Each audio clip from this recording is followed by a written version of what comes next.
There's still a number of people camped out inside the legislative building waiting for their chances to have their voices heard. You can actually still see that there are people sitting here in chairs waiting around and even waiting to be up top to be able to get in to have their voices heard. And some of those people have been here since 7 a.m. and won't have a chance to speak till as late as 4 a.m. And they tell me that this isn't so much about whether or not you're for or against vaccines, but rather being pro-choice.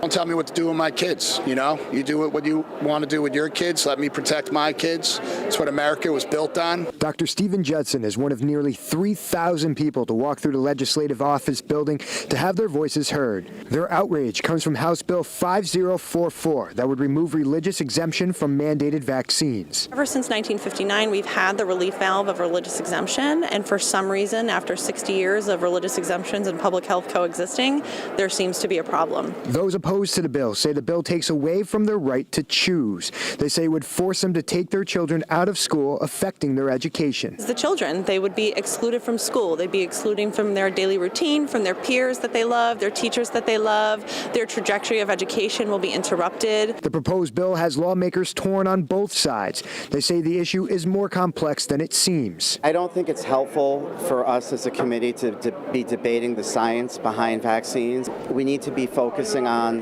parental choice and the constitutional right to an education and free exercise of religion. While the other side says the number of people unwilling to vaccinate is putting a threat to children in the school system and beyond. In the last 2 generations, people have not seen the ugly faces of these infections. Now they are feeling that we don't need the vaccines, and there's a lot of misinformation that is out there.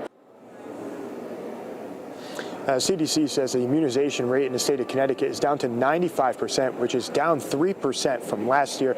Now, after everybody gets their voices heard here, they can move to a vote before the end of the week. In Hartford, Dave Puglisi, Fox 61 News. Dave.